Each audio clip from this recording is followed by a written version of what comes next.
Yeah, welcome everybody to our Open Dialogue series of 2025.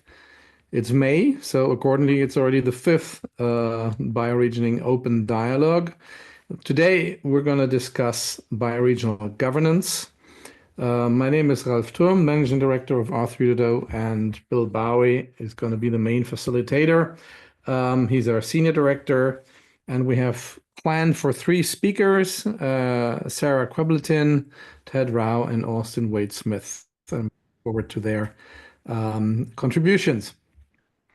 Just what's the sequence here in our sessions? I'll do a little bit of welcome and engagement guidance for you all, and then hand it over to Bill, who will do a bit of context setting before we then go into the different presentations that will carry us through around about the first hour of this 2-hour meeting. And then we have 1 hour for us all for a facilitated open dialogue before we then close the meeting and alert you to next possible dialogues. A little bit of engagement guidance, just householding messages, so to say. When you're not speaking, please stay on mute. We also try to avoid background noises, which sometimes also interrupt speakers then. We definitely welcome to keep your cameras on, but understand if you can't do that for whatever reasons. Here is still lunchtime in Europe, so if you want to have a bite, just go ahead. And feel free to put to go off camera whenever you need. But it's always nicer to talk to people that you see a face. Of course, questions can come up while people present. And we ask you to put these questions into the chat sidebar. And please do that as they occur. Don't forget to put them there. We'll curate these questions to cover them in the facilitated dialogue afterwards. Some of those questions, for efficiency reasons, we may summarize or cluster. Sometimes we may ask you to voice them yourself. And in which case, then we do, of course, ask you that you respect everyone by keeping your questions succinct and on the topic and respectful. There's also a link to an open dialogue Google document that you see here. And Bill will definitely put that also into the chat, that link. So we started that to prevent distractions in the sidebar during the sessions, because sometimes you see that sort of complete new side discussions are starting in the sidebar. We want to keep that really on topic and really towards questions for our presenters. But feel free to put everything else into this open dialogue Google document. It will be a publicly accessible resource after the event. We will also post it on our website. And it is a living resource that we keep since the very first of these open dialogues. It would be useful to add your name before you contribute to that Google Doc, only if you wish to be identified. And as you already know, we are recording the session for public posting on our Open Dialogue landing page, which we started earlier this year and which is now fully functional. So these are just a couple of the engagement guidelines that we wanted to give to you. And with that, I can hand this over to Bill, who will tell us a little bit about the background of this series, of the sessions that you might have missed, but still have the chance to watch, and then getting us into the topic of the day. Great, thanks, Ralph, and thanks to everyone for joining, in particular our speakers today, Sarah Queblatin, Ted Rau, and Austin Wade-Smith. So this open dialogue series began in early 2024, and it was organic. It was in response to popular demand. I posted a link to a scientific paper on LinkedIn, and one of our community members said, hey, wouldn't it be cool if we had just a dialogue about this paper? And we at R3.0 are very open to that kind of thing. So we said, sure, and had one in January. And then another paper from the same organization followed, and we did another one, and we just made it into a series. About halfway through the year, we focused a couple of our open dialogues last year on bioregionalism. The first session in June on the roots of bioregionalism with some of the long-standing practitioners going back more than a half century. And then a second session where we sort of wove the waves together. So we had the sort of the old school practitioners and the new wave of practitioners engaging together. Then starting this year, we decided to devote all of our open dialogues on a monthly basis to the bioregional practice. And that is consistent with our overall commitment to open dialogue, or excuse me, to bioregioning as our primary focus. It had been a sort of secondary focus in the past, and from this year going forwards, bioregionalism is really our primary focus. So just, before now, we've had 4 of these kinds of sessions that you'll experience today, same format of speakers speaking for about the first half of the session, and then open dialogue facilitated by Ralph and me for the second half. And so some of the things that we've looked at, we did a histories of bioregioning in our first session in January, going way back to the millennial history, millennial scale history with Lila June Johnston, and then more recently with Brandon Letzinger and Carrie Crisp. In February, we looked at the connection between bioregioning and permaculture, in particular, doing a micro focus on the relationship between permaculture, bioregioning, and forced displacement. Or refugees practicing permaculture with Glar Medicuza, as well as Elias McCatcher and Julie Davidson.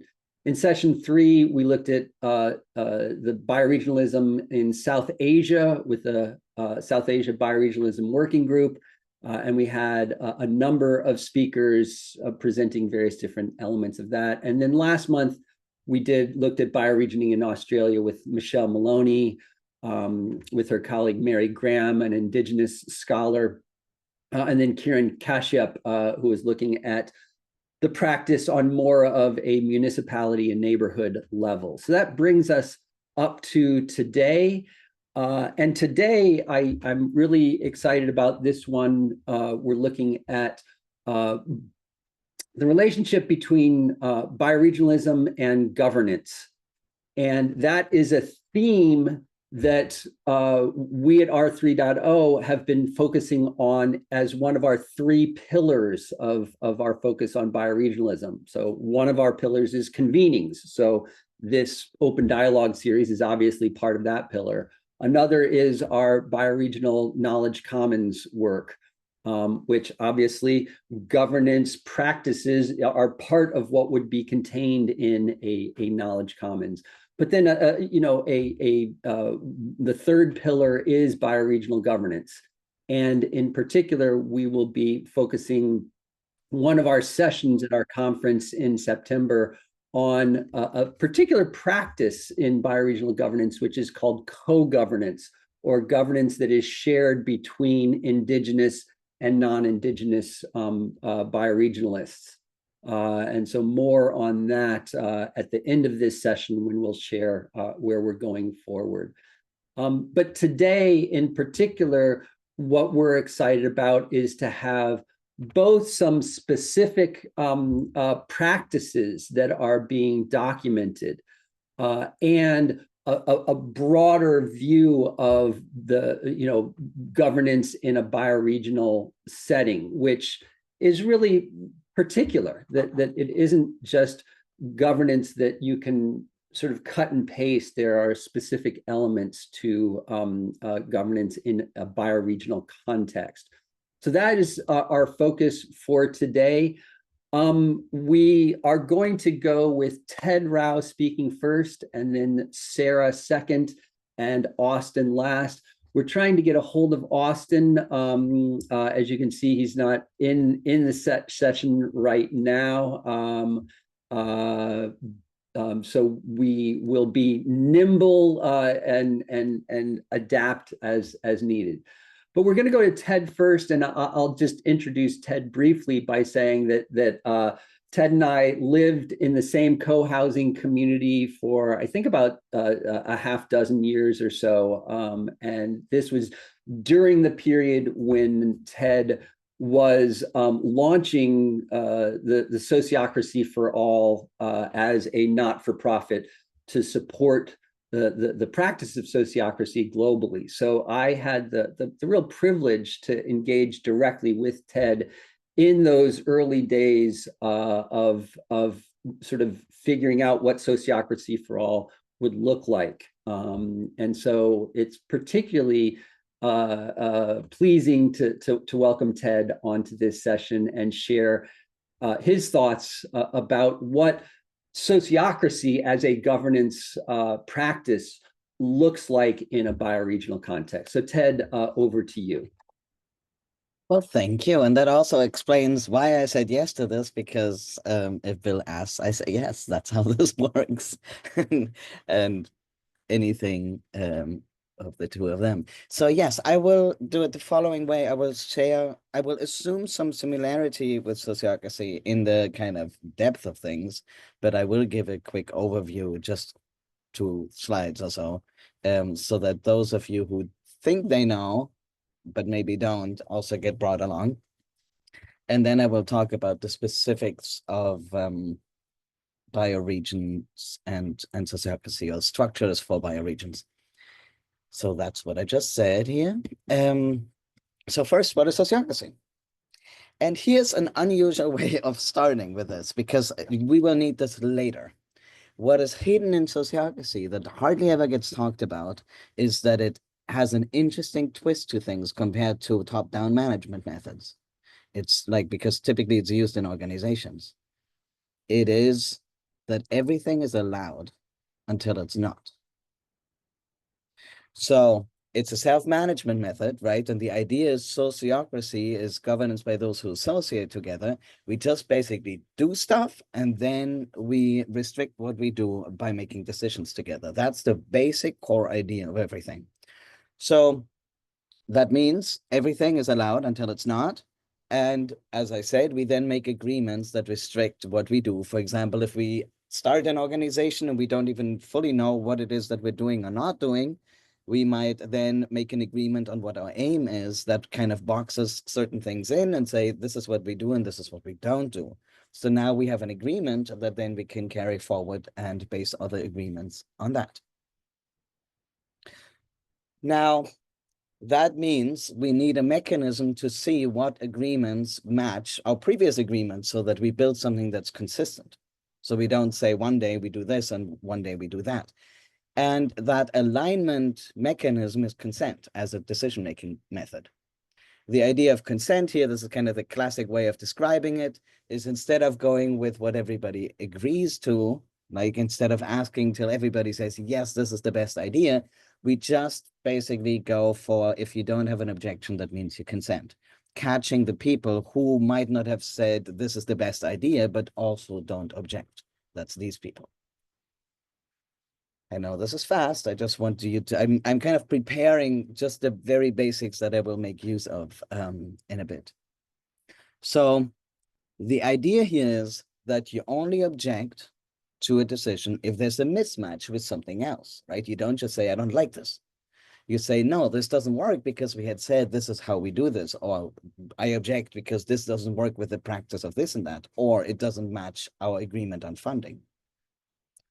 Right? So you build the organization through always checking with every new puzzle piece, does this match what we said we were doing? And of course you can change old agreements, but there has to be always that question. So I see consent really just as an alignment check, where you say, okay, there's no reason to say no to this, so let's go. Now, the other piece that we need is we need to figure out who needs to say yes to what, or who needs to consent or can object to what. And the idea of sociocracy is that those who do things together, those who associate together, decide together, that's what sociocracy means. that means we now need to figure out who associates on what. Because we don't want to be in a position where everybody decides about everything. So there's a nesting structure, right? Like, for example, if you have an organization like my co-housing community where Bill used to live, we have an organizational structure that has like higher level things, you know, like, for example, everything that has to do with buildings. And then there might be sub-circles under that for specific aspects of that. Or everything that has to do with interpersonal dynamics, and then conflict resolution might be under that as a subset. Okay, so everything is kind of nested, just like, you know, natural nesting occurs, and it mimics that. And then we have people who, for example, focus mostly on conflict resolution, and they then get to make the decisions on conflict resolution. I made these little empowerment arms here to show that now we have a situation where we divide everything up, all the what we call domains, all the decision-making pieces, or call it authority, like whatever gels with how you think. And now we have a situation where a lot of decisions are made in many places, right? So if it's a decision about this path, you know, the asphalt, does it need fixing? That's a decision that might be made here. If it's a decision about, do we buy new chairs for the community building? That's a decision that may be made here. If it's a decision about adopting a new form of conflict resolution, that might be made here. Lots of decisions in many places, while being very clear where things come from, because these decision-making domains are negotiated between kind of parent and child. So there's a clear delineation, which gives us a cool both and between a super flexible structure, because any of this can change, right? They can change and like make a decision that's different about what piece of the whole they hold, while being very clear. And typically people think that only hierarchical structures, like top-down hierarchical structures, have that level of clarity, but one can totally build it in a cooperative way as well, as long as one knows how to. Okay, that was your super brief introduction into sociocracy within, what was that, 6 minutes? I find that one needs typically half an hour to really kind of grasp it, but this is what we have today. Special structure considerations for bioregions. I have a few pieces that I want to highlight. And the first thing that I want to say is just a nod to the children's and neighborhood parliaments in India, which I think the bioregional movement should learn from, because they're already doing a ton of work. They have like hundreds of thousands of people in their structure, which is basically like a parallel structure to the former government. And what they do is, what you see here is they started in schools, and originally it was a Catholic thing, but it became secular very quickly, and it's been around for like, I don't know, at least 15 or 20 years. I'm not sure right now. Anyway, and then you see they nest, you know, like they go from like a neighborhood situation to village, and then the different levels up to even now an international, like they have a provisional World's Children's Parliament. Anyway, I'm bringing them up, first of all, because it's an awesome example, and second, because they use that kind of nesting, and they use lots of parts of sociocracy, for example, consent, and the idea of nesting.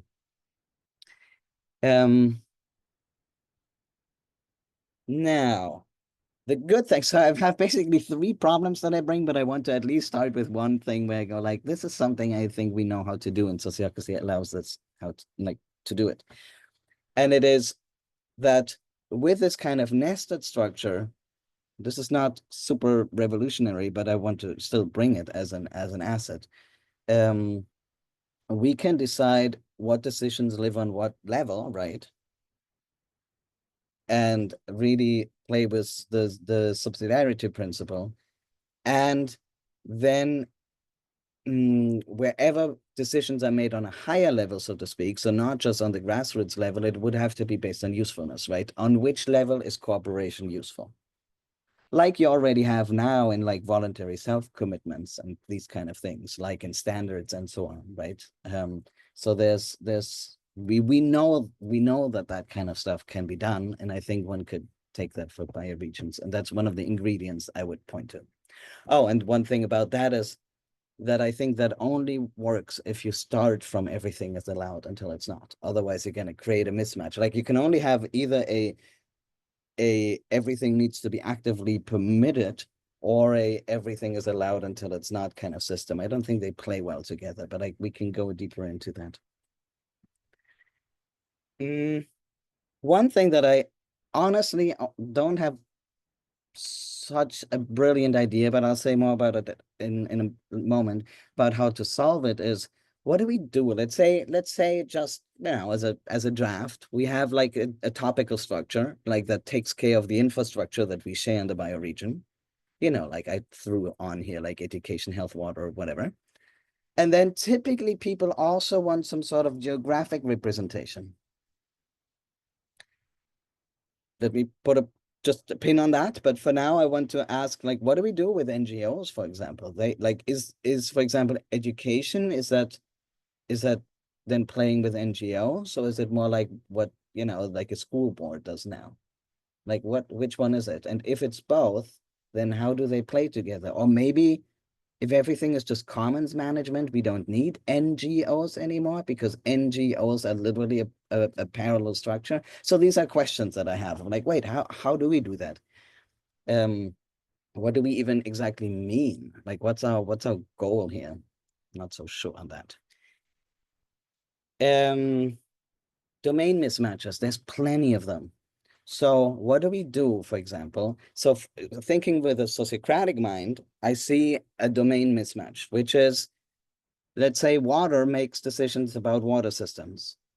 But wait, if the water system is here in a certain region, let's say in the northwest of the South, who has authority over their water system? Is it them or is it the geographic structure? They would basically both claim it because it's an intersection. That's a problem, but one that I have a little bit of an answer to. And the other one is, I just want to poke a little bit at whether representation of people is even a useful concept. And I know that's a cornerstone of democracy, and I'm not poo-pooing that. And I think we have to really think hard on that because, for example, in consent decision-making, objections rule and not how many people have that objection, because it's a matter of an argument of a mismatch. So there shouldn't be a situation, you know, where it says, well, 10 people think this and 5 people think that, and I'm representing another 1,000 people, and therefore my argument counts more. That's just, it's a different kind of logic. Recently, somebody told me that majority rule comes from the old, like, it's basically a shortcut, so you don't have to fight it out. You know, we're 100, you're 50 people. If we fight each other, you know, we're probably going to slaughter more of you. That's why we could take the shortcut of voting. The question is whether we still want to uphold those kind of standards. Okay, and then domain complexity. That's my last point, but I have 2 or 3 slides on that. Complexity, I think the problem of complexity that leads to, for example, bureaucracy and dots not connecting in our current system, that will not go away because how, like, reducing complexity is not trivial at all. I have a few things I want to say about that. One is that I think sometimes that maybe structure is not the answer. I mean, good structures are good structures, but I think just relying on structure falls short because structures only work if the glue between everything is working well. Like if, you know, if somebody who makes decisions talks with the people that live with the impact and all of that. So I think there's no shortcut to that. But I think in a bioregion that's easier because we have more of a natural desire to make things that work because we're kind of in the same boat, right? More in the same boat than in other situations. Anyway, so there's some questions about that. One little thing about that, that glue is, and that's also, by the way, a pattern that we use in our organization that we noticed we needed, is what we call a help desk pattern. And what that means is that one makes clear where the domain lives. So that goes to the domain mismatch that I pointed out earlier. Like, let's say you have like sewage here, okay, then they would make decisions about, let's say, principles and like and guidelines about that, but they would only pick up the knowledge over there, but then make their own decisions. So one would have to place the decision in exactly one spot so that it's not in two spots. And then using this side more as advisory would be one way of doing it, or the other way. One could also say they call the shots and they only get the advice from the people. So, but I think both is a little tricky. So one has to kind of, that's a design consideration that one has to make. And I think that's it. I drew this in Collective Power, where it's one of my books where I wrote some about this, where I basically said, you know, this connection that I was just talking about with the dotted lines, that basically seems to be the main work to me of like, how do you have processes and practices that connect whoever makes the decisions with the other people that are impacted or play in a similar field. So maybe it's more about the in-between than about the structure. That's kind of my working hypothesis right now. And that's what I have. Great. Thank you, Ted. That was a whirlwind introduction to, for those of you who don't know about sociocracy, I do strongly recommend that you dig in deeper. And I find myself using the Sociocracy for All website all the time. And it's got great primers on some of this thinking. So for those of you who are not familiar with sociocracy, you can fill yourself in on that based on the resources that Ted and colleagues at Sociocracy for All have made available. I'm really glad that you mentioned your Collective Power book. I had a feeling that might come up because it's the place where you, in book form, looked at the question of sort of sociocracy at the next level up. We often think of sociocracy at just one organization. And of course, a bioregion is not just one organization, or, you know, you could consider it one organization, but it's happening at multiple different scales. So I imagine that might be something that comes up in the question and answer. So Ted, thank you for setting a foundation for our conversation on one particular form of governance. Now we'd like to shift over to Sarah, who will be sharing the work that she's been doing for many years in the Asia Pacific region. Most recently, Sarah, she came onto my radar screen last year from a LinkedIn post talking about a gathering that she had organized of bioregional work and municipality scale work throughout the Asia Pacific region. And then this year, I was really pleased to see the work specifically focused on bioregional governance in that region. Sarah worked as a co-author on a report that came out recently from Ecolease called Bioregional Governance, specific to that region. But I really think that the ideas that you have in that report, Sarah, many of them can be applicable broadly globally. So over to you, Sarah, to introduce us to some of your latest thinking and on the ground action. Hi, everyone. Good evening. Evening in my part of the world.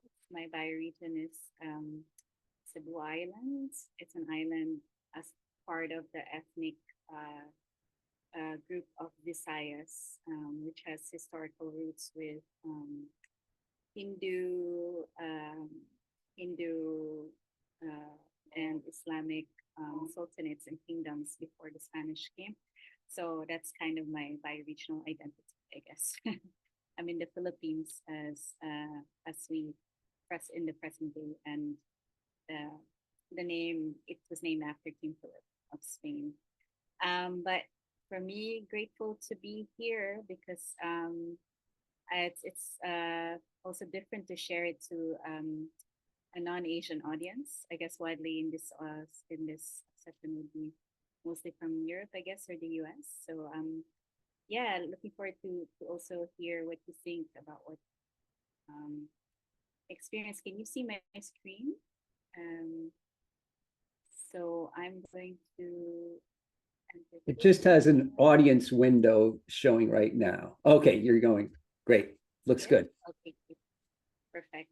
I'm going to put my timer on. Hi. So yeah, so this was a study, at least a guide that I was, well, primarily contracted. No, I applied as a consultant to put this together.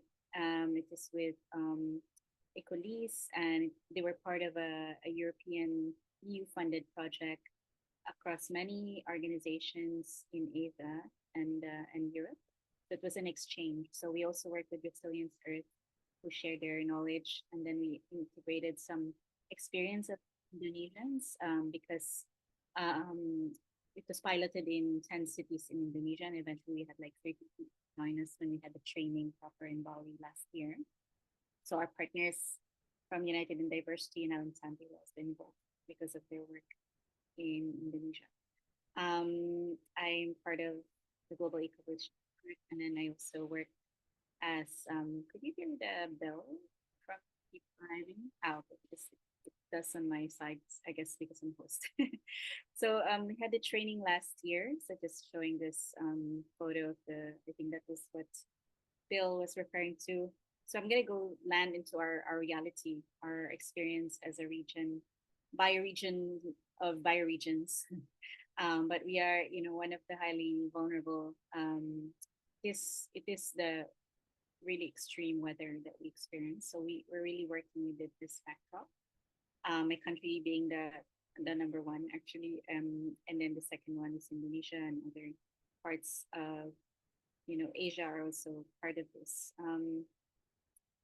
I think you probably already know what it's defined, so but I'm just putting in some definitions from the South Asia Bioregional Working Group, what it means, because it also gives a sense of, acknowledgement of how an Asian experience of bioregionalism can be. I was really regretting, like I only came across the material like towards the middle, or late after the middle part of my study, that I already like engaged in case studies from India, from other projects, but it was so fascinating to come across their work. It was really validating and also very informing. So first I studied we did some background because we had to learn from the European experience, which was part of the project. And then we also did some case studies based on like what's the existing literature, how it's defined. And so we did some case studies from the Philippines, which was my project. We worked with landscape restoration, scaling with actors from 3 climate vulnerable cities. And we work with arts and culture bearers and engage like participatory design to permaculture. But we worked on it from the catchments area, from ridge to reef. We often call it in Asia, in many developing nations, we have somehow a similar framing because a lot of development agendas have been so embedded in our solution. So it was ridge to reef or catchment basin. And then when I read about bioregionalism, like, oh, it's the same. And then the process of participatory design was so embedded, and community building and trust building. So for me, that was also an example. In Bangladesh, again, they also didn't call it eco-village, bioregionalism, but they work with the Sundarbans, which is like a network of coastal and river systems across the Bangladesh and India that we interweave together. But this group, Bangladesh Environment and Development Society, they have been restoring the coastlines with mangroves, and they are working as an eco-village, like engaging the leadership of women and communities. And then Indonesia is a fascinating story of like a really beautiful circular economy model, but this is really they're even setting new standards of value chain design that is really embedded in the worldview of Trihita Karana, which I'll explain later. And then in Malaysia, another fascinating project with Forever Sabah. We're working on transitions to a diversified, equitable, circular economy. They have their own governance system. It's fascinating, and you read the case studies. They have a design of how they govern through their woven ecosystems of stakeholders, not necessarily relying on governments and business to finance or motivate the work, but they really like self-organized and somehow sovereign in their process. India, the work of Tarun Bharat Sangh, it's really also widely community-led. But we popularly know Rehendra Singh as the kind of the founder behind it, but it's really also community engaged and community-led work. In New Zealand, an amazing effort by reconnecting Northland. They work with the inspiration of the creation story of the Maori people, and how, you know, they're also working on some regenerative livelihood, social enterprise, but also restoring their ecosystems. I'll share the link to the case studies after this. But what we what we discovered, at least in the patterns in the region, a lot of it in the cultural dimension is integrated worldviews with spirituality, ecology, and society, and then healing power systems inherited from colonial history, because we have like hundreds of years of historical colonialism, and reclaiming narratives of modern human relationship. There's really a strong worldview of kinship with nature. And then the back to the land movements. Social dimension, we are really engaged a lot with indigenous peoples, women, youth, a lot of representation, and then decentralizing power systems through autonomous and local governance and active multi-stakeholder collaborations. The ecological front, definitely promotion of native biodiversity, engagement of indigenous leadership, promoting biocultural heritage, and an ecosystem-based disaster risk reduction and adaptation. And then economically, there's the enabling of linkages between producers and consumers, working with weaving smallholder ecosystems, and then innovating inclusive economic standards and models. And then if you have a combination of all that I mentioned, it's a lot of them are combining, you know, two or more of these. They work to restore ecosystems in the circular and local economy level. They integrate local wisdom, culture and development agendas. They use the challenge of disasters to restore the ecosystems, and then they engage intergenerational collaboration. I just want to highlight some beautiful discoveries as I was doing this. It was really hard because there was not a lot of literature from Asia, a lot other than the South Asia, and probably some existing examples. We're just finding out more as we promote this work from others. Like here in my country, I realized, well, bayanihan in our word for nation building, which comes from the word bayan, which is place, and bayani, which is heroism, is in a way it can be the word for bioregion, and this is really how people like carry homes from one place to another. It's also an expression of our collaboration, and it's rooted in the spirit of kapwa, our shared worldview, which is our ubuntu in our culture. So a lot of our ways of relating and collaborating are based on this bayanihan spirit. In Bali, we have this amazing worldview called Karana. And like when we did a bioregional mapping with the Subak farmers, the Subak is a UNESCO heritage, acknowledged system of water governance and management. And a lot of it is really embedded with the three harmonies: harmony with the creator, the people, and place and people.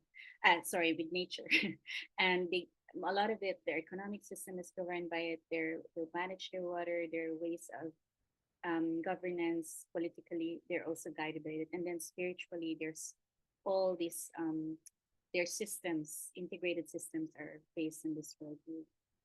And then the beautiful thing I also discovered, like in Japan, you know, the Satayama Satuchi Satomi ecosystem is this relationship to how people manage their lands from the mountain, village, and ocean levels. And so for me, like that's, you know, having those languages was really powerful to reclaim.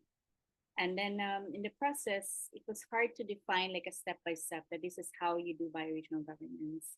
Because in Asia, a lot of things are fluid. Like if you go to India or Vietnam or even my country, there's the sense of order is different. Like you can start anywhere, or like a traffic, you know, someone will just cross, but there's a sense of order there. So that sense of order probably is like guided like from the centralized, from a compass. I would imagine like a compass as a guide rather than a 1, 2, 3, 4. And the embeddedness of purpose, people, place, and planets are essential to this compass. And then the potential is, of course, the direction towards it, and then the practices ground it, and then the power also support it. Power is not like isolated, because without practices, the power can, get lost. So I place it there because it needs to be grounded. It cannot be standalone, and it's really a work that we do in practice. And in the process of this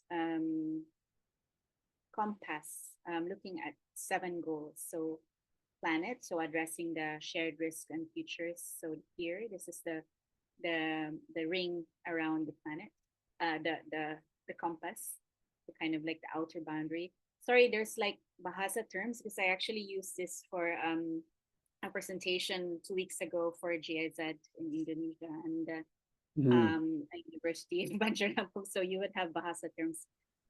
Place, of course, arriving at the shared understanding place. So here, and then Sarah, we're not. Are you on a map? Because we're still on the cultural and social slide. I'm trying to make sure that we're not.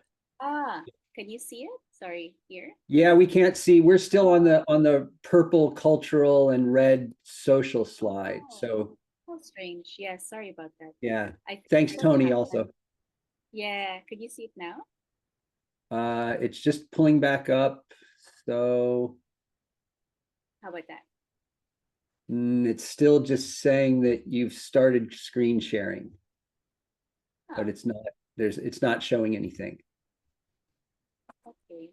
It says your screen share is paused. I guess somebody probably paused it, or would you like to do the slideshow? Yeah, we could try presenting it from one of our computers in case that's the issue. If you just. Yeah. How about this one? Okay, now we're seeing. It's just not in presentation mode. Okay, so I'm going to go back to the presentation. Did you see you haven't seen this, no? So let's go back there. So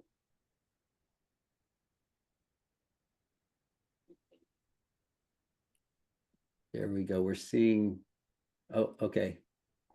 Audience window. There we go. You're back here. Okay, the audience window. Yeah. And then what else is closed? Okay.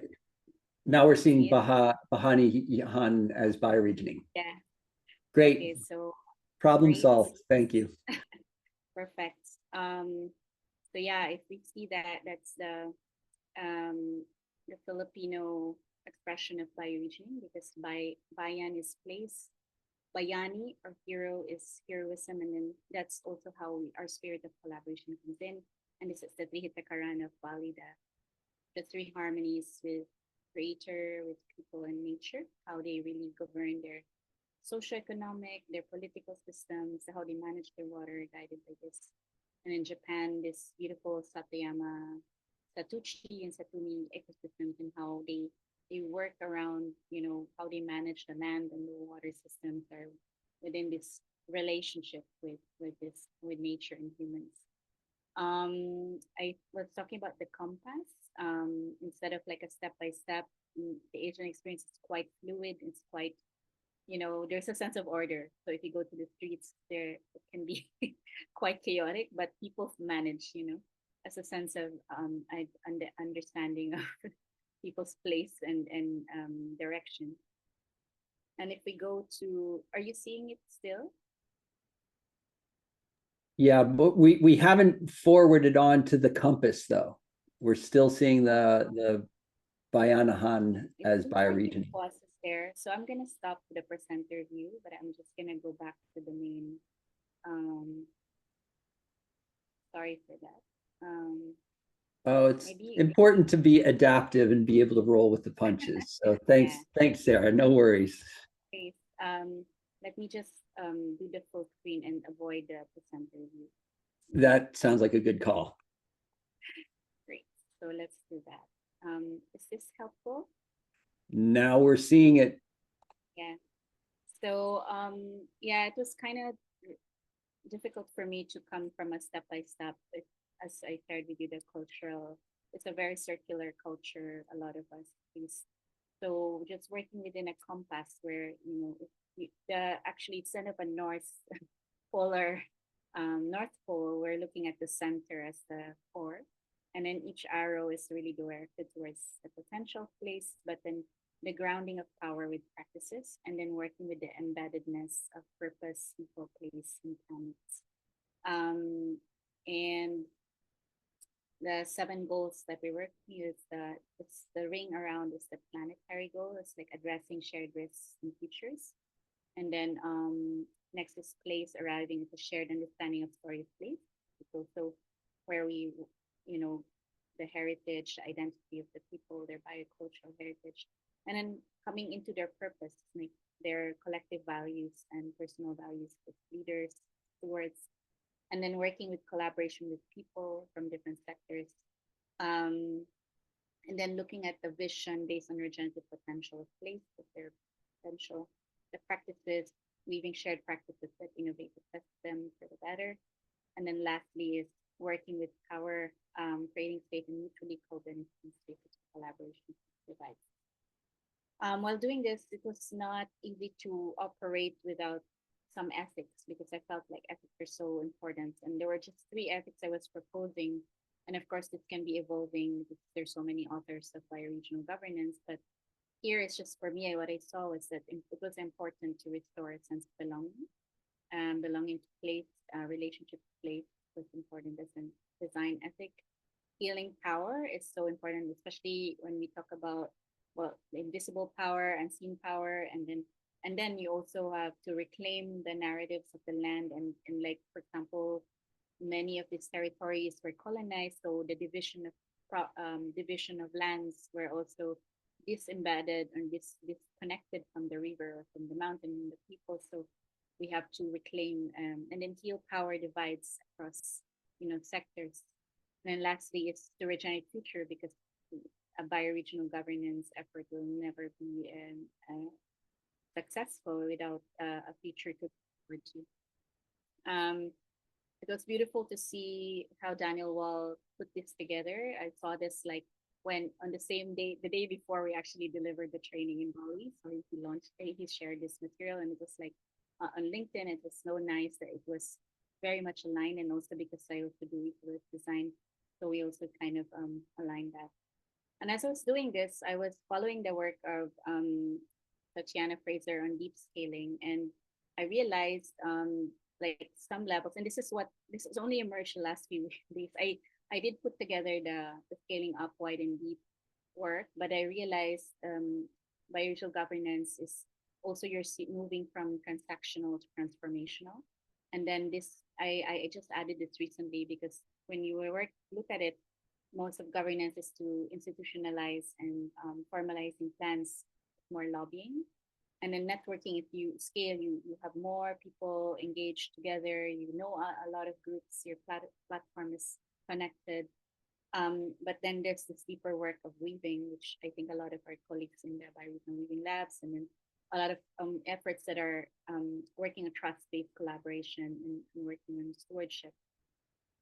And then the compass, I think I shared it earlier. It's just the beautiful process that I really generated from all this is that the heart of bioregional governance is the cosmovision. So if you were to really, like I shared earlier, like the Balinese worldview, it really defines how they govern and manage their land and their politics and nature. It's at the core, the design at the bottom. And then we look at, I worked on just some symbolism as an artist, so it was helpful for me.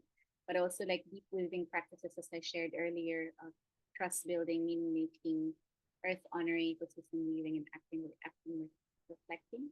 And then of course the whole systems design that are 4 dimensions shared earlier. And then the ethics at the heart, which is, really is things that really bring this together, the purpose. And then grounding practices, that are very like the things that people actually do on the ground and activities. And then the levels of scaling is the tree. And then the place, purpose, potential practice, people in power, and then the planet as the ring around it. So we also learned from Resilience Earth with their process of bioregional governance, because diagnosing, mapping, planning, coordinating, implementing, monitoring, evaluating. So, and then they work with John Paul Lederach's critical use. So, when you engage like even just a few people, but then as you catalyze, they are catalyzing the efforts. They are key to the amplifying or scaling of the work. And we combined our regional experiences, and it came out this way. And then it does work with the same levels of, but we added, like in Asia, it's really dynamic. It's not just, oh, we're just diagnosing, but actually it's working together. You're listening, but you're also activating, you're sensing, but you're also diagnosing, you're mapping, but you're also analyzing. So it became more of like a shared dynamic process. And then at the heart of it is how we reflect and strategize. And they're symbolized by like this this seed, and each one is like a representation of the seed. And the heart of it is with a journey. Sorry, I'm not able to see the time because I'm not on my presenter mode. Apologies, but I'm in the last two slides. So in the journey is really listening. When you bring together stakeholders, you shape the learning container. That's your all, like, build trust first as to build the journey together, and then listening to the story and potential place. You map and diagnose the power systems in the landscape. And then we go to the middle where we really reflect on our role. The system is reflected back to us. And then going deeper into the roots of their concentric stewardship values in the landscape. And then it's scale and strategize, based on that reflection. And then now it's more action oriented. We catalyze the system by coordinating, collaborating. And then oh, sorry, this one is really more like measuring what matters most. Sorry for that. So now when you're monitoring, evaluating, you're really measuring what really matters, because there's a lot of standards for evaluating. Sorry, I forgot to update that text. And then lastly is to really build deeper relationship through communities of practice. And then this was the kind of weaving of the levels, but we're working with three anchors of shared understanding of place, drawing the shared purpose, and then shared action. And then the whole process is how we regenerate bioregions, not as a destination, but the process. And then we also grew from the Indonesian experience of how to communicate climate risks and scenarios. So we start first with bringing in the awareness of benefits, then bringing people to the willingness. So when they go deeper into their purpose, we're able to kind of motivate them to change, and then have the ability to change is to create the enabling conditions for them to take action and plan. I think that's it. I don't want to go deeper into the benefits. You can read that in the guide. I think, if I'm over time. So I want to thank you for the opportunity to share. Thank you. Oh, thank you so much, Sarah. Really great, both broad sort of generalized guidance and starting out with those case studies as your starting point. I think really helps to translate the general ideas into specific practice, or actually in the other direction, going from specific practice into generalization. So thank you. I think there's a lot of material for us to work with in our dialogue session. So we actually just had our timing is working out perfectly. We had some calendar snafus come up here with Austin Wade Smith. And he's arriving. Hi, Austin. Great to see you. Apologies on our end if there was a problem with the invite that we sent, but really great to see you here. And your timing couldn't be more perfect. Literally, Sarah just ended. And so I know you might be just getting settled in here, but All right. we're ready for you to go. I'll just say very briefly as introduction, and while Austin is getting settled in here.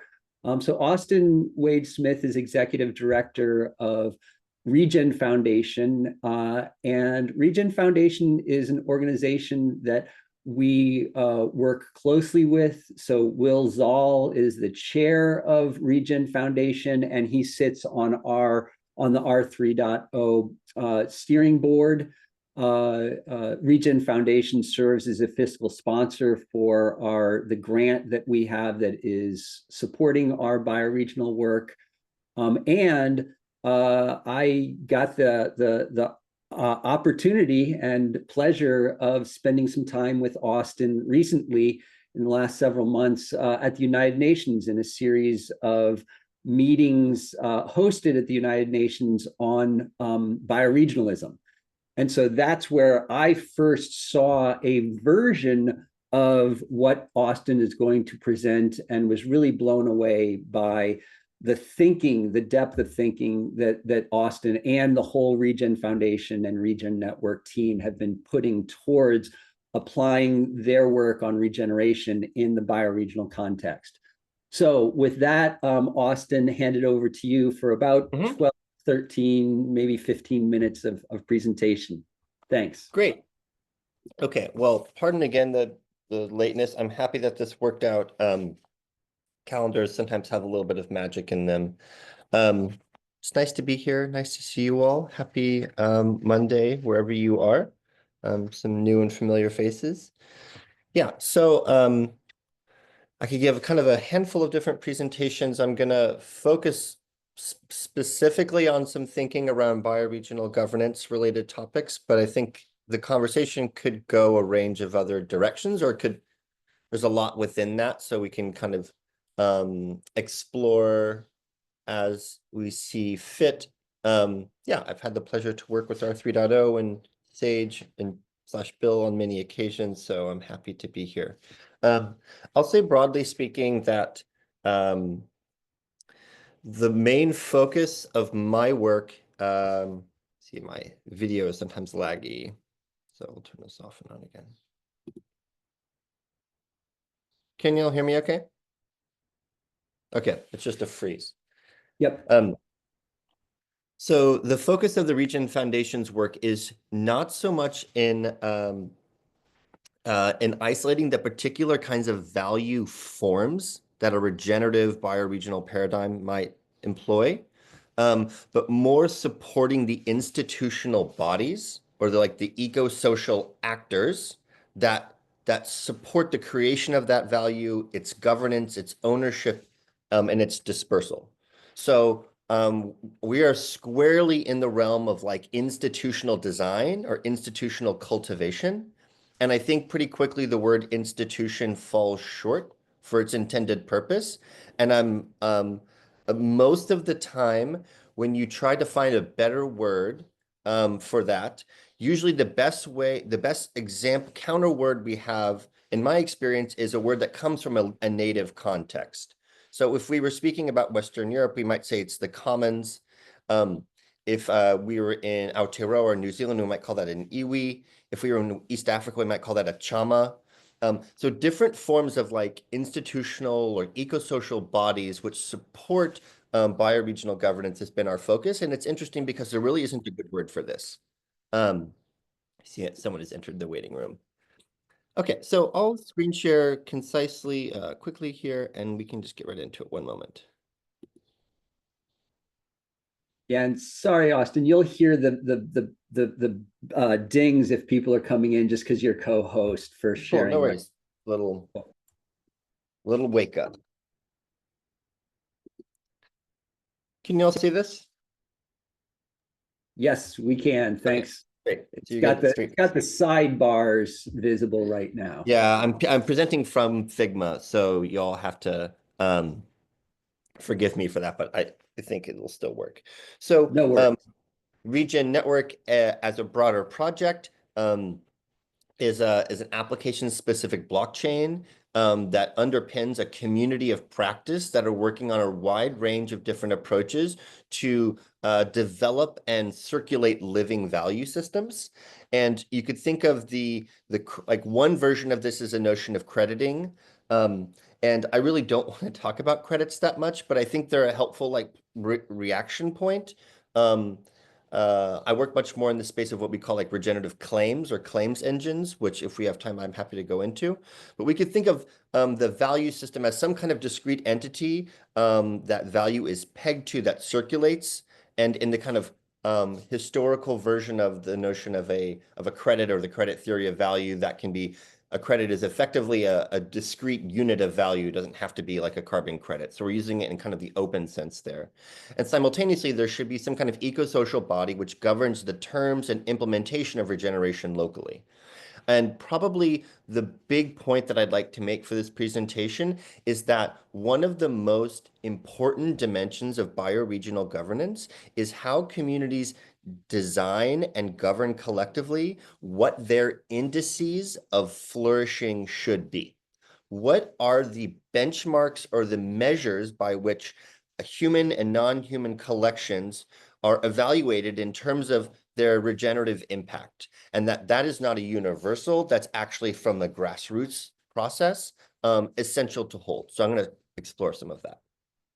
So I said that I work a lot in the space of institution design, and particularly a lot of my focus is in the world of like what I might call like a digital institution, or more specifically, I might call it a like programmable digital institution.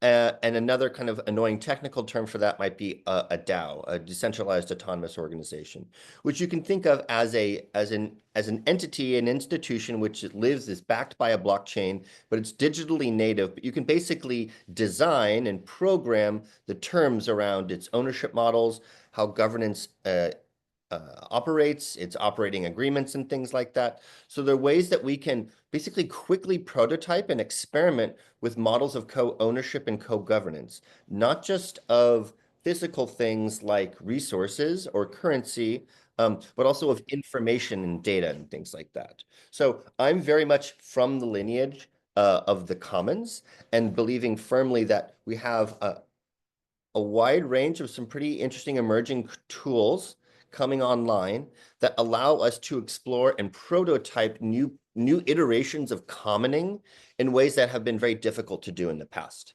and in a way that might help scale them and get over certain coordination issues.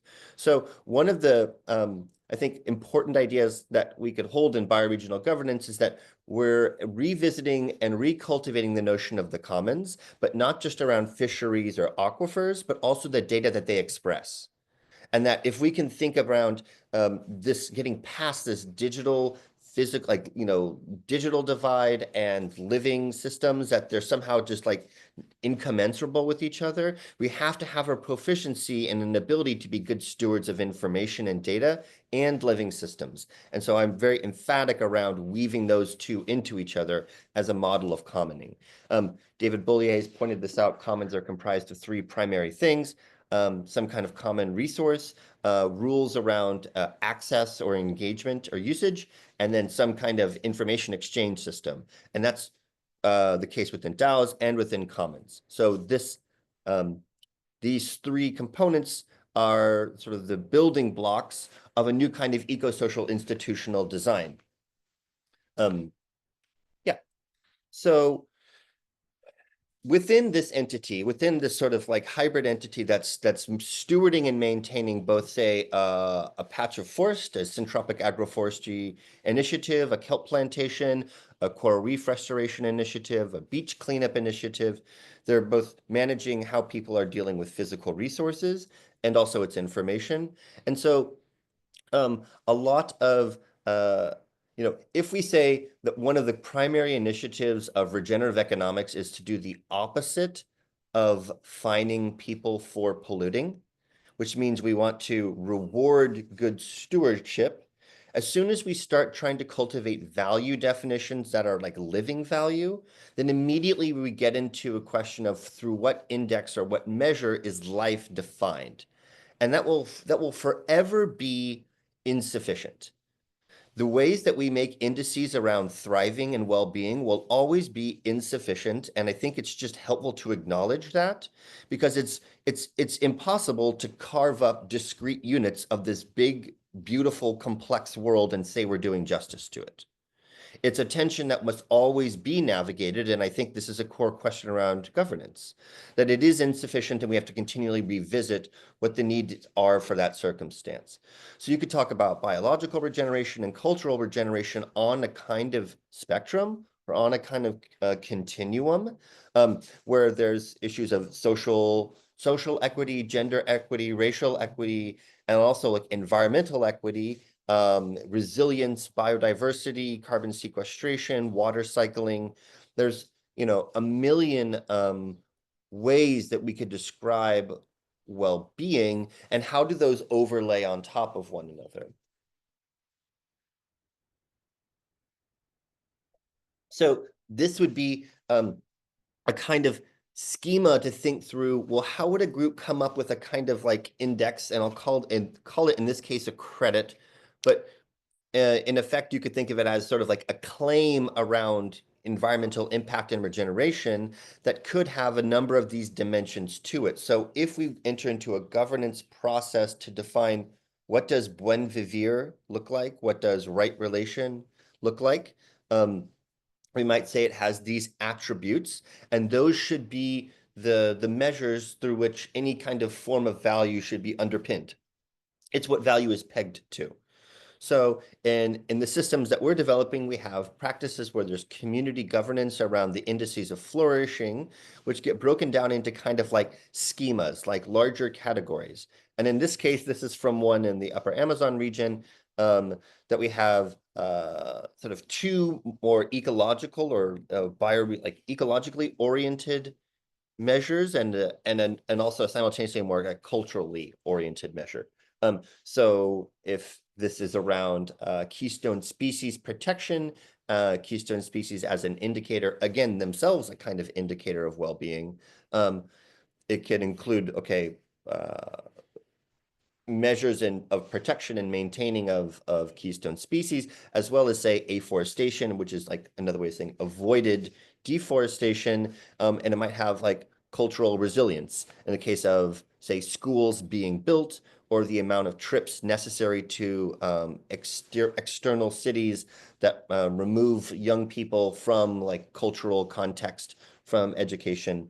And so we can begin to build these like composite or multidimensional measures of well-being, and use that as what underpins living value. And it's just this paradoxical thing where people are, I think, quite good at defining fines and defining punishment, or like negative, like basically sticks, the negative definition of something, but it's quite complex and hard to define like the positive version of it, or it gets contested.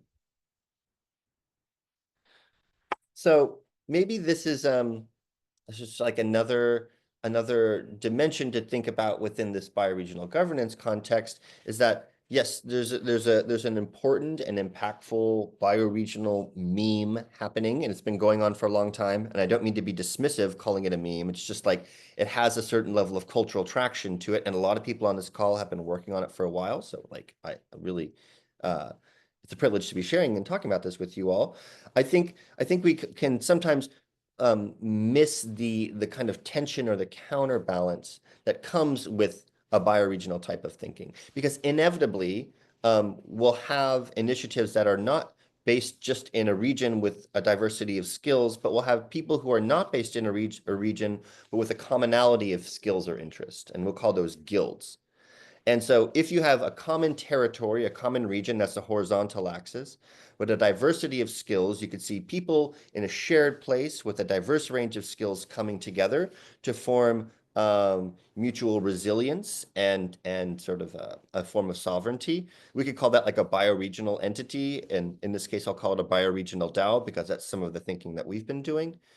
But in the inverse version of it, if you have people from different places who all share a common affinity or skill, we might call that like a guild. And these could be individuals who are experts on doing workshops on governance or remote sensing platforms, or people who are doing the software engineering or hardware engineering, people who are like birding experts or scientists oftentimes work across territories. So this guild bioregional dynamic, I think, is a really important one to acknowledge, because it isn't like we're simultaneously experiencing a profound movement of bioregionalism, and we're also seeing a sort of like network sovereign movement happen at the same time, where people are saying they're part of a common state, but if from a network, they're in geographically dispersed or like, a heterogeneous territory. So interesting that in this moment we see, digitally native entities becoming a form, a very foundational form of social assimilation, while we're having a territory-based or bioregion-based form of identity and assimilation. And again, it's like those two need to be in dialogue, in tension with each other. I think there's some relation with like the digital and the biophysical happening there. So there's a lot of ways that we can look at that, but one of them that I think is the most interesting from a bioregional perspective has to do with the notion of who gets to be a subject on planet Earth. And there's the notion of what a subject is as an individual is a highly contested space. It's not a stable thing. Who gets to be a subject? It's not some intrinsic quality that an actor has. It's actually conferred and contested and administered by a larger set of norms or like regulation or policy that get to define who's a subject. And so maybe one way to think about the bioregional governance paradigm is that we're trying to practice a form of governance with a much wider range of who gets to be considered a subject. And if you look at indigenous technological lineages and cosmologies, the notion that many beings, including non-humans, are subjects that are in communion with one another is a totally familiar concept. The rights of nature is working to bestow personhood to non-human entities. And so it's a kind of question around governance in an ever-expanding domain of subjecthood. And maybe part of this climate crisis is an invitation for us to ask, like, who gets to be a part of the social? It used to historically just be white landowning men. It's just human beings. What is the social? How do we redefine that boundary? And so we transition from this idea that these are commons, either of digital or living forms that maintain resources and objects, into thinking that we're doing like intersubjective governance, that this is a governance, yes, between bioregional and guild contexts, between people, but also people and more than people, because we are entering into a territory where our governance models must be around many, many kinds of subjects, right? And if a corporation can be a person, why can't a blue whale be a person? Maybe that's using a kind of ugly logic to try to mitigate harm, but the question still persists. We're in this world of subjects. And perhaps in this thinking that participating in a world of subjects is that we're creating new kinds of institutions. Again, I'm not particularly happy with that word, and new kinds of ecological institutions, which are governance bodies which comprise human and more than human actors together. And there's some really interesting ways that we can think about doing that. We could say that this governance entity is not entirely, not exclusively composed of humans doing human decision-making processes, like an elder council or a tribal council. That is, of course, relevant and appropriate and necessary. But perhaps we can think about real-time environmental state or indicators of well-being that people have governed into being, like have collectively decided that changes in that state might prompt governance decisions or might prompt actions to happen, like a proposal must go up or funding must flow a certain direction. if people have been successful in mitigating deforestation, then that information could dynamically be input into our governance system. So we make certain decisions when that does or doesn't happen. So I think we're entering into a renaissance of thinking about governance models where it's not just humans deliberating and forming consensus, but that we're taking the pulse of the living world as input into the governance systems too. And it just turns out that some emerging technology can be really effective in doing that. And I call those entities ecological institutions. And that's kind of like a whole other class of conversation. But I think I'll just leave it. Well, I'll kind of close with this one. So if we were to think about like significant patterns in bioregional governance that I think are quite relevant, the first one is free, prior, and informed consent, FPIC, which is and will always be foundational and will never not be relevant. I think it's actually incredible how rarely you see documentation of informed consent when seeing interactions with like local grassroots organizations and other entities. So we can talk about ways that we design and govern indices of well-being, and at their root, they should hold that consent amongst groups is like one of the most important, bases from which we can begin to develop measures of thriving and well-being. We can think about, I've been talking about like the dimensions of well-being. What does that look like? And maybe that process, we could call it governance, but maybe that's more like a party, or maybe that's more like a feast or like a celebration. Like how do we collectively exercise the ability to imagine well-being, to imagine a world outside of the extractive paradigm that we've been socialized and inherited and are trying to work through? So I think there's a kind of ritual practice here, a kind of ceremonial practice, a potential for celebration in how we collectively exercise our ability to describe the dimensions of thriving.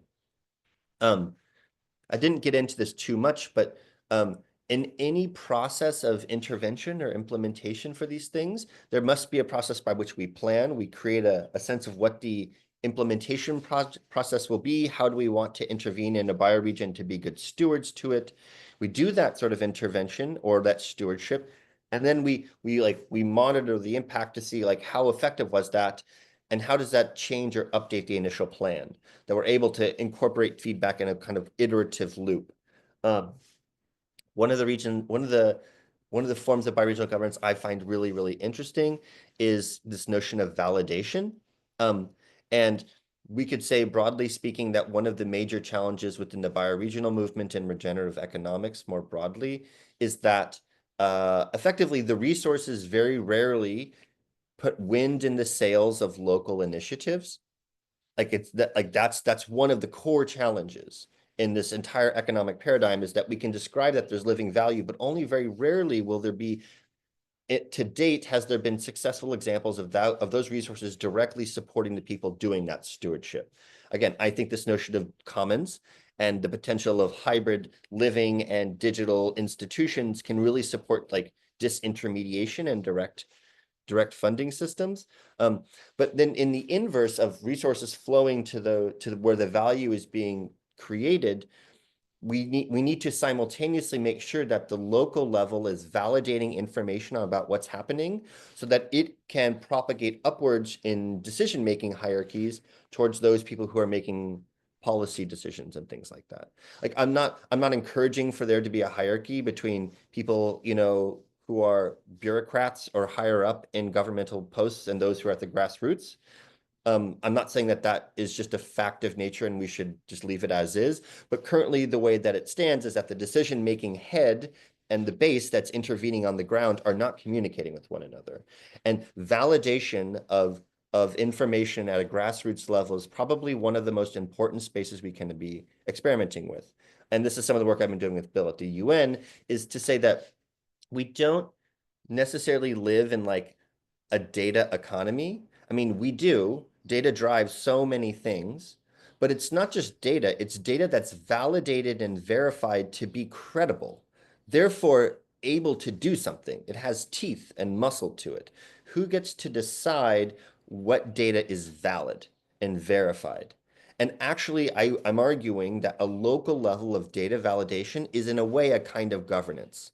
And so thinking through peer validation systems, participatory guarantee systems, incremental validation systems, so that local actors can be the ones having the authority to say that it's not just a data, it's actually a claim that's substantive and can do things. Yeah, still like kind of at the root, if all of this works out, if a system of living value can be expressed, then and it does in fact flow to communities that are producing living value or stewarding living value, if there isn't a system already in place for participatory decision-making, budgeting, and allocation to happen, then that could be fundamentally a divisive pattern.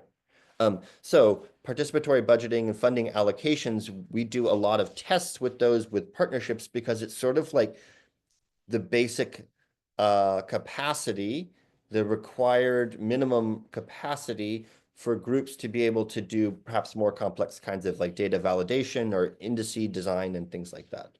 So hopefully this held together. I kind of like got my scheduling mixed up, so I would have given this like 10 more minutes of like prep, but this is a kind of core set of prompts that maybe are not necessarily in a linear fashion that can help us position and think about, well, what are some of the urgencies within this larger idea of bioregional governance? I'm happy to take questions or dive deeper into any aspect if, Bill, you have thoughts or like suggestions, or we can have a conversation. I'm happy to go wherever. So yeah, thank you for listening.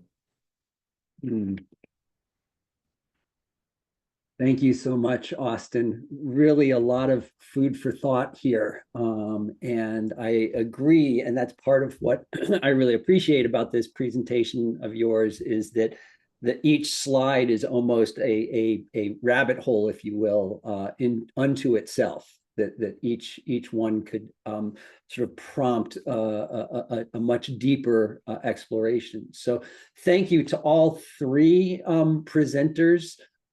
We want to open things up now to the rest of you to have some dialogue here. There were some questions that came in to begin with. And I see there's also a hand up here. So maybe we'll take one of the questions that came in first and then go over to some of the hands raised. So Marcus, I wonder if you would be open to just going off mute and posing your question. The question that you posed to Sarah in particular, but my sense is that actually that question applies to all three presentations. So could you just voice that for us? Yes, sure. So hello, everybody.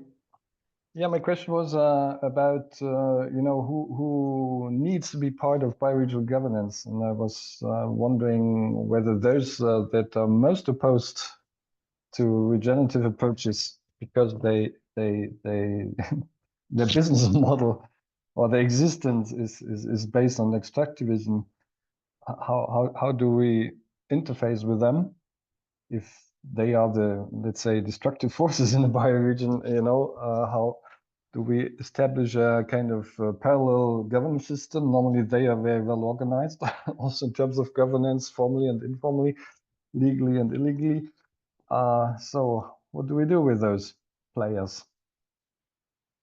Thanks so much, Marcus. So maybe let's go in the order that people presented. So, well, I'm sorry. Let's go, Sarah. The question was originally to you, and then back to Ted, and then over to Austin on this. Yeah, thank you, Marcus. I also want to emphasize when you use the word shared, it's not like we all share everything, but because we work across diversity, we start first with what's a common ground to builds kind of a consent. I think that was the word earlier, consent with, and to start with that. And then we have a clear purpose together. It's easier to kind of build on certain steps. But the journey also begins with sensing together and diagnosing, understanding the power systems and in the landscape, which is exactly what you're also, in relation to what your question is, to understand the dynamics. The extractivist sector is really difficult to deal with. And in my experience, where we go, we usually go on a learning journey. We don't say like, oh, it's already done, but we actually build a learning container where we go through 1 to 2 years with the community, you engage the government, civil society, business as much as you can. Of course, the corporate business, the sectors that are extractivists are difficult. That's definitely like understandable. We can't engage, but we don't close the door. We create channels of dialogue. Like for example, I was contracted by a leadership program in the UK. They invited me to design an experience for the oil and gas sector, like for them to interact with climate innovators in my city. And we just had a super typhoon before they visited. So it was for me, like for them to meet their farmers, to meet their partner forest initiatives, and everything was kind of a window to for them to really understand the reality. Because if they don't understand, it's difficult to create spaces of listening. Another way is also creating spaces where enabling them to have their own support system intra dialogue. So because among themselves, it's easier to discuss the dilemmas and to feel safe, but also create spaces where there's now an exchange between intra to inter dialogue. One thing, like when it's our experience, we had like one of the learnings, the beginnings of this, actually we did a participatory design for a development plan, 5-year plan for an indigenous village. And we had them, the indigenous community develop their proposal, and then we engaged the government to interact and share with the stakeholders. And then we realized, even if no matter how we shared to the government, some steps to listen and dialogue and to share feedback properly by after listening, there's still some tools for the government to learn. And so we decided to kind of look into how can there be spaces first where the government learn to listen among themselves and then feedback properly. The other angle is you cannot have everybody on board, but you can, like I think it was Meg Wheatley who talks about not critical mass, but critical connections, that you start with that. And then as you build more interest and commitment from different stakeholders, and then you create a more like a growing standard that people believe in it, actually, hopefully the standard gets questioned, and then people start adapting and innovating. We also use the work of the 3 Horizons, because that allows diverse youth to be in the same room. It can be okay, even if we don't see the future together, maybe there are ways that we have entry points where we can still kind of find a meeting spaces where we can still continue to show up. Hopefully that's helpful.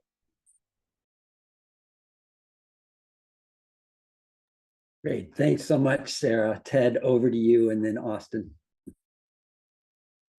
Yeah, and I think I will bundle the 2 questions, the one that you asked me and the one that you asked Sarah, because Marcus, because the answer is almost the same for me.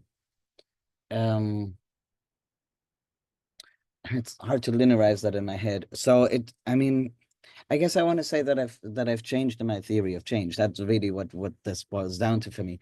Like there's the purist view of like, no, we shouldn't, we should we should build a complete parallel system and all of that. And I feel reminded of a structurally similar example where I was actually refused, like a client, like an organization that approached me, but this particular group had no real power in that organization, large organization. And at first I was like, no, I'm not doing that. You know, like that doesn't sound like fun. And then they basically talked me into it. And what was interesting was that I could see how even the group that didn't have any formal power, with a lot of coherence, all of a sudden became a voice for change, right? So then it's like, oh, so I learned something there of like, oh, okay, now I get it, you know, like, so maybe the answer is always to build those on-the-ground practices, you know, like Sarah saying, I've been calling the same thing the glue. So maybe the answer is always the same, no matter which theory of change you use, because what we definitely need is more coherence that is lateral. And so building that, and then I don't even care so much anymore whether I need to know whether that will come first and that will change the structures, or whether the structures have to change. Like, then it's just basically all the same answer. So that's what I'm focusing on. Because one other comment to that, because that's what I wrote in in the chat, is I mean, kind of the hybrid version of it is to say, oh, at least you should have clear agreements with those in power, right? So that you know exactly what your sandbox is that you play in, so that then you have agreements with each other. But all those agreements are not worth the paper they're written on if you don't have accountability in the system. And accountability you have by having more cohesive structure between you. So there we go to the same question, to the same answer again. It's always about building coherence among us, to me.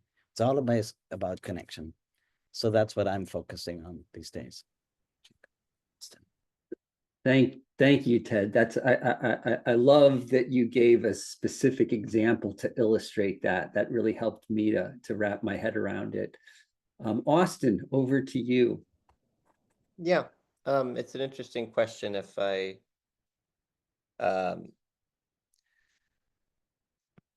don't want to be in a position where I'm defending extractive logic, just categorically. It's not my vibe and not where how I'm trying to spend the precious time that I have.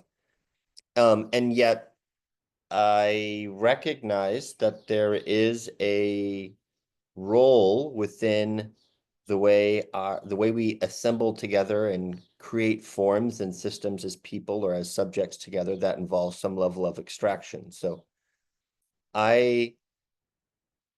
at the risk of saying an unpopular thing, like I think we will continue to have a system of value that does entail extractive processes for the foreseeable future. We will continue to need 2x4s. Like there can be recycling, there must be, but we will need to pull, like, in that kind of conventional like resource extractive paradigm, there is some legitimacy to the fact that whether if we can get to a place where it's entirely left behind, I am passionately in support of that. But I think what we're looking for is an equilibrium system, and where people can be really skeptical around regenerative bioregional thinking or regenerative value systems. I feel like it's essentially to say we have to make a counterpoint. We have to make a living definition of value that is a counterpoint to the dead definition of value. Because and if we don't, then we will only value dead things, and our economy, which is wired around the way we value things, will just kill everything. Because that's the only thing that we define as valuable, is that which has been extracted.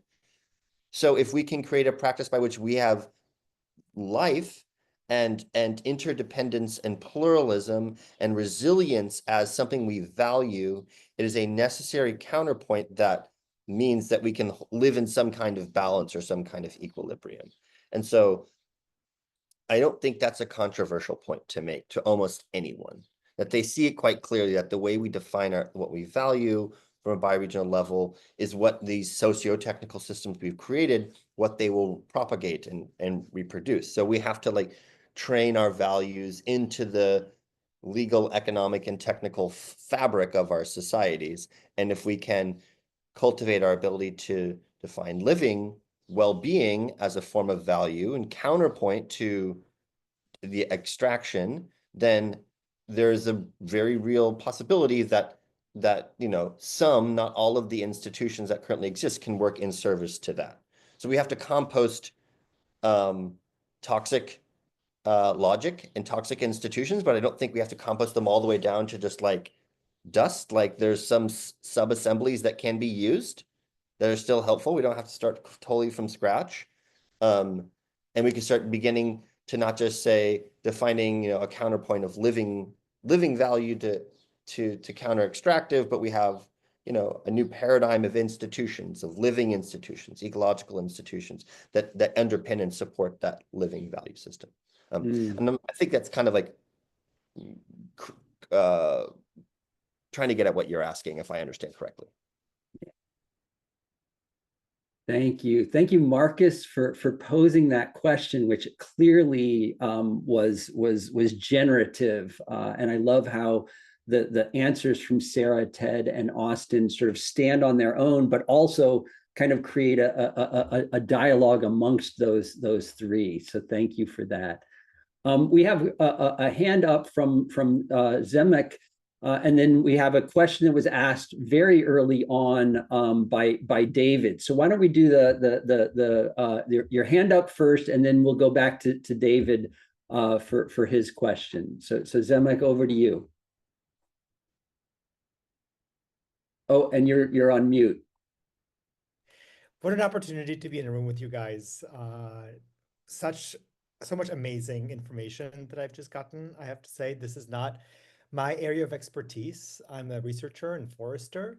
So the human element is important, but I really study the ecological element. So I'm trying to design a couple consortiums under European Horizon research and innovation projects right now. And a large part of this is really, I think, research failure to be able to create the story and the narrative and the bottom-up approach and the participatory governance component, where we produce amazing research, so much data, so much great work out there, but then it sort of often dies at the door, or it's not listened to. And for me, I really want to be able to create this sort of approach that builds all of these kinds of components. And I was hoping for information, advice, case studies that you've dealt with this, because this is on an EU level. And this is constrained by the EU Commission kind of funding rules. But I think and bringing in this bioregional approach to this living labs concept that exists in the EU is this wonderful opportunity to bring in a variety of players, from researchers and NGOs and academia and facilitation and such. And I'm trying to sort of catch up on this governance part, because this isn't what I'm really strong in, to understand how this can best be applied to create the regenerative culture from the beginning in designing these very complex calls that could potentially create and fund an entire web of bioregional centers across the EU. Thank you. Do you have one or the other of our presenters that you wanted to hear from first on that, or was it geared to all three of them equally? Well, Sarah printed this wonderful component from Filipino culture, which is amazing, adaptive component. And then the sociocracy part is something that I've also worked with greater than. And then Austin presents this other, there's so many, I could be on this call for hours, but any tips, guidance, yeah, in Cool, this. so maybe over to Sarah first. Yeah, I'm not particularly sure exactly what the question was, but I understood it. What I heard was how to, I guess, as a researcher, how can you expand or enhance ways of more moving from data to action, or how to engage more. Yeah, I think the beauty of bioregionalism is really, at least for me, when I was reading it and I was like realizing we're already doing the same thing, is when we use a lot of maps. We work on mapping the community and their story, and then their narratives, and then that these narratives are meeting the data, the climate data of this landscape and the hazard data. in the maps, and that gives more meaning and value. And when we engage the storytelling and the arts, it allows more of engages more empathy to the policymaker or the leader. For example, we have an ongoing development of our older design, because we did it in small ways, and now we're like deepening on the deeper arts, the narratives and data and climate science, where we're working also with climate scientists, where, for example, one of the climate scientists who engage they did this simulation of the water rising sea level, and they used VR for it. And then, when, the experience of policymakers, when they actually see it as an experience, they really feel like, okay, I understand how we have to design better policies to address it. I think for me, as I'm also an artist, a community artist, so this is for me was so beautiful when I realized bioregionalism was actually what I was doing, weaving the arts and data together, story and data and meaning. I think for me, it's also one way is to build community. You have, I think there are really good examples in Europe also, like the work of Resilience Earth. They do a lot of festivals in Catalonia. I'm not sure about other examples, but I know like the Bioregional Breathing Labs in Europe, they're doing great work on engaging in community participatory events, and that generate more, I don't like the word social capital, but kind of capital is still a word that, is questionable, but generates that kind of that you can use, and even the word use is questionable. So, but you can engage with to meet the bioregional needs. Not sure if that was helpful again, but this side, if it was clear or not. Great. Ted, do you have okay, great. Over to you, Ted. Yeah, I guess for me, it's I would throw in everything that's prefigurative, right? And basically my answer is very similar to Sarah's, I think. In my words, I guess something that bugs me always is when we think about when we plan for something that somehow seems far away, like planning for something in the future, and say, no, this is like a lot of these things we can do now, like starting really from the bottom up. Because I see like on the example of sociocracy, that it's 95% something to practice and only 5% something you can explain and understand. It's something that lives in your body, it's something that lives in your, like, it's just, and that is something that whether it's sociocracy or something similar, like that is something that everybody will need, so that one can start on literally almost anything. So, yeah, not thinking of the individual parts as something that will only make sense when they all click together. I think they click together now. So that's the thing that we can all do, is get all these ways of relating to each other into our embodied knowing. And it's because there's so many behavioral patterns. Like, I think in my teaching of sociocracy, most of what I deal with, the hardest work is the unlearning. Getting things out of people's ways. Done. Austin, maybe.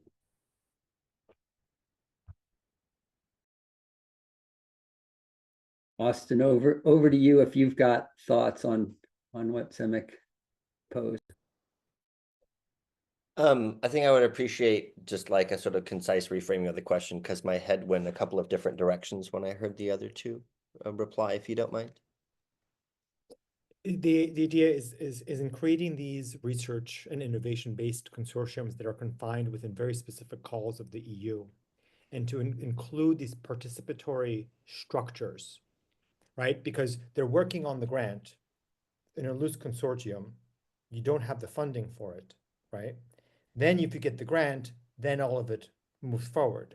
How do you create the regenerative sort of culture from the get-go while it goes into the call? Because then it often ends up very heavily research focused, with the impact, which is supposed to be the most important aspect, which is the actual change of behavior and how we do farming and whatnot. But it ends up being kind of a tick box. And so how can you do this component of regenerative sort of culture building from the get-go within the research community? And there's, it's a really complex issue, especially when it's informing this part where people are just coming together to get a funding round. Mm-hmm. Right. Well, that's a big and complex question that helps me kind of get recentered. Thank you. What that elicits in as a response for me is an acknowledgement of this kind of like there's a kind of perverse incentive within the funding landscape for initiatives like this in a way. And that's kind of a challenge in the philanthropic complex, more broadly speaking, where I don't mean to sound cynical, but in some scenario, like basically it's easy to get funding for some like kind of proof of concepts or like early demonstrations of the potential of something. And it's easy to get funding if it's a well-established like standard or almost like infrastructure level development, but very difficult to get something in between, which is the sort of like culturally driven, long sustained, productive process that only is like the result of really a culture being intact. Like it can't just be upheld from funding cycles, which are kind of boom and bust. So there's an interesting like short-termism where supporters want to demonstrate that they're using resources towards positive ends. And that might be that they give $100,000 to an organization that's able to very quickly, starting from its culture, from its context, from its network, able to demonstrate an impact, which is, profound and positive. But in order to have that scale at a level where it's kind of like a part of everyday life and not a one-off thing, that culture needs to be supported in a sort of deliberate and ongoing way in order for it to get out of just the like more like optics PR oriented space into the like slow, patient, methodical work of movement building. And I feel like that's a maybe bioregionalism is trying to offer a container for a continued viability or a continued kind of identity or integrity of projects so that it allows them to not exist as a constellation of one-off initiatives that have done positive things, they get funded, and then they very much struggle to take it to the next maturation phase. So that incentive space, I think, is challenging, like in what you're describing with the EU, where there is a kind of extractive or like give us your impact in exchange for resourcing that can kill culture. And this isn't a very helpful comment, but I feel like there's no way to automate or shortcut through the trust, consent-making, culture-building practice. That's sort of just like people are people, culture is like incredibly important. So there's just like it's very difficult. There's no way that you can just move over that. Even in part of my nervousness about thinking about bioregionalism is that it starts at a scale that is still not at the peer-to-peer level or like the multi-peer level. And so, I could say, well, I'm starting a continental movement, a continental scale movement, which might be comprised of many bioregions, but from what position do I have that authority? So it's like in the design of the processes, I think talking at a peer-to-peer level is the basis of still how we have to think and how we have to build support and integrity. Because even if Bill and I are starting a bioregional movement, say with others, which, we are with you all, but hypothetically, if we were to do that, we'd probably get on a call and talk to one another. It still starts with people talking to one another, engaging with one another, and nurturing that peer-to-peer level of interaction, I feel like is the way that you can actually stoke cultural resilience that allows people to have sustained impact, to not just be sort of a demonstration of a concept or more research oriented, but into this like sustained long format world of practice. So hopefully that's helpful, but it's an interesting question. Excellent. Thank you, Austin. Thank you, Ted. Thank you, Sarah. And we are nearing the end of our time together. David unfortunately dropped off the line. So Ted, maybe you saw his question and can respond to that. If not, I'm in conversation with David on a regular basis and can weigh in on that. So thank you to the three of you who presented, Sarah, Ted, and Austin, and thank you everyone for the great questions and dialogue. Just a few minutes here at the end to round things out with just noting that we do have a landing page for our open dialogues. So this is something that will you can go to find out information on previous open dialogues. But then also this is where the recording and the deck from this session will live. And so I just posted that into the sidebar. So that's where you can go for the information on these open dialogues. We also post upcoming dialogues. We don't have one set for next month yet, and so pay attention to social media for announcement of that. Our sister series is on bioregional carrying capacity, so sessions that are formatted very much like this, but they're focused on a very specific element of bioregioning and specifically looking at carrying capacity. So that also has its own landing page that I will post in just a moment. And on that one, we actually do have an upcoming session. And so that session is going to happen on the 2nd of June. So that's actually sort of our May session, but it's bleeding over into the beginning of June. And it's called Reviewing the Literature and Mapping the Planetary Boundaries. So this is two research teams, one from the University of Guelph, Emma Mintz and Daniela Senkel, who are also a research intern and research advisor for us at R3.0, and then a team from the University of Washington that's working with Cascadia, Regenerate Cascadia, and they're the ones who are working on the mapping the planetary boundaries to Cascadia. Emma and Daniela are doing a lit review on the bioregional carrying capacities literature. Next slide, please.